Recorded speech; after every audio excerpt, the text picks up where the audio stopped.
Kichik qizim ekan? İbrahim. Necha yoshdasiz? 5 yaşında. Endi biz 5 yoshga oid savollarni berishligimizga sabab o'zimiz ham o'g'illarimiz bor. Qur'oni Karimda nechta sura bor? Nechta sura mı? Men qarama, bilasan-ku. Nechta sura?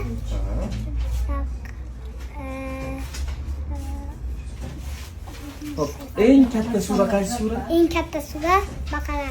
Eng kichkina surachi? Kavsar. Nechta suraligini aytsin, bilasan-ku o'g'lim. Nechta sura? Bu kız 14'te. Voy Hammasini biladi. Biz hayajonlanyapmiz. Hozir biz 3 ta savol berdik, 3 oyga ham to'g'ri javob berdik. Yana bering. Endi birinchi nozil bo'lgan oyat qaysi oyat? Bugün nozil bugün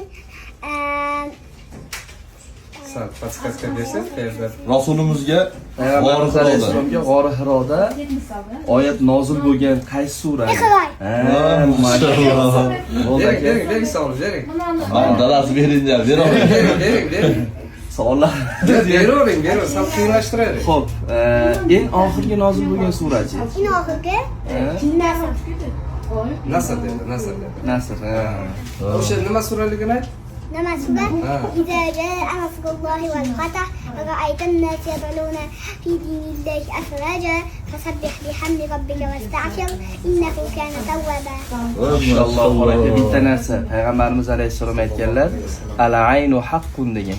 Ko'z tegishligi haq narsa. U siz mediaga chiqmay qoling. Allohumma barik. Bizni farzandlarimiz ham sizga o'xshasin. Meni bitta quchoqlab qo'ying. Mashallah. Ukamizga to'xtatib turing.